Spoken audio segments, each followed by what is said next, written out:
Hey everybody, Jeff Garstka again with Rockin' in Reidsville. Glad to be back out here at beautiful JC Park. You know, we were out here a couple months ago with our Parks and Recreation team. We had Alec Allred from the old North State League. We were filming out here right by the pitcher's mound. Here we're at the future home plate here at this big barrel. We were talking about the development of this field at JC Park and what was coming. The old North State League is a collegiate summer league, and the Reidsville Luckies are the brand new, newest team in this league right now. It's about a 3-year-old league. So here we are. We've extended the fence. We've got kind of our replica of Fenway Park's Green Monster out here. The dirt's in, the grass is growing, so couldn't be more excited. I play on a baseball team myself, so baseball's on my mind right now. It's hot, it's summer, so I'm here with Sandy Brady, whose family's longtime legacy here in Reidsville.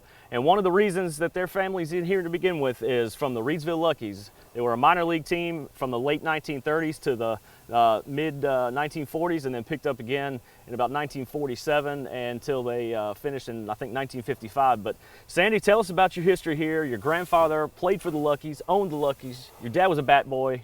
Tell us some of these stories. A lot of history. Thank you, Jeff. And so I've learned a lot, and I've heard a lot of different stories with all this. But my grandfather came from Ramseur. He was a baseball player who had nothing, dirt poor. And he came to Reidsville, and as I understand it, they paid the professional baseball players on the 15th of each month. He came on the 12th. He didn't have a dime to his name. And the old Rockingham County Theater was owned by the Hendricks family. And Mr. Hendricks allowed him to go and stay and spend the night inside the theater, and he lived off popcorn and Coca-Cola until he got paid on the 15th. So he played baseball here at the Reidsville Luckies, which turned around and led him going into the oil business here, an Amoco distributor. And then later on, another family from Reidsville that a lot of the old timers know about, the Smothers family.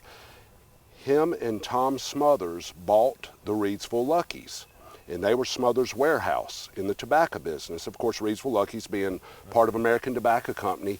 And what was interesting, my dad, who passed away almost 2 years ago, would tell wonderful stories about being a bat boy. In fact, I had somebody just today say, Pat Foy the bat boy and all. So I've never been a baseball player, but what an honor to know that this little small town, a little bit of history of what the Brady family had to do with it, and the Smothers family, and it was really a big deal back in the day.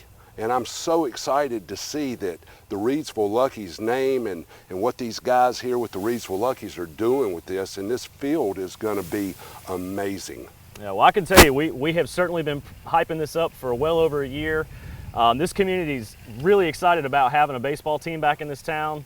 I know that the old North State League is excited to be in Reidsville, so really neat to hear some of these old stories, and I'm sure there's 1,000 more we could talk about. But what has Reidsville itself meant to you and your family over the years?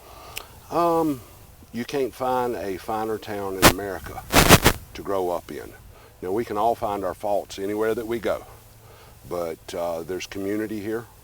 There's still community here. I've lived all over the country and done all kinds of different things. I'm 53 years old now, and you know what? I'm right back here at my roots of Reidsville, North Carolina. And although the big world has changed, the community is the same. And we hear that a lot, both from longtime residents and also new people coming to the town. So yeah, so thanks for sharing some of those stories with us. Anything else about the Luckies that, tell me about, you say you're not a big baseball guy, but surely you're excited about the home team. Oh, I'm absolutely. I'll come to some of the games just because of the history and everything else. And some of my friends have a lot to do with bringing this back, so I want to come and support them. One of the stories that I was actually told, and you hear all kinds of different things, was my grandfather, and I can remember just like he's standing right here. He's a big old fella, bold, and when he spoke, you listened. And from what I understand, after his career at baseball, and he was in the oil business with everything, he would still come out to batting practice. No longer was a baseball player, he was a businessman then, and he would still come out here and take off his dress clothes or whatever and sit there in an undershirt, and he would take batting practice and could still knock it out of the park. So, and I remember he was that kind of a guy. So very blessed to be a part of this, and what a great thing for Reidsville. It is. It's just one of those quality of life things that we can offer our residents to come out and enjoy, families, but also people from these other teams and their families coming into town, and we get to showcase what a great community Reidsville is to everybody who's going to come out and enjoy it. And it's going to be a really fun summer of some quality baseball, high-level college kids playing out here, looking for their next step in their future. So, you know, we're definitely excited about it. So, any parting words you'd like to share with our crowd?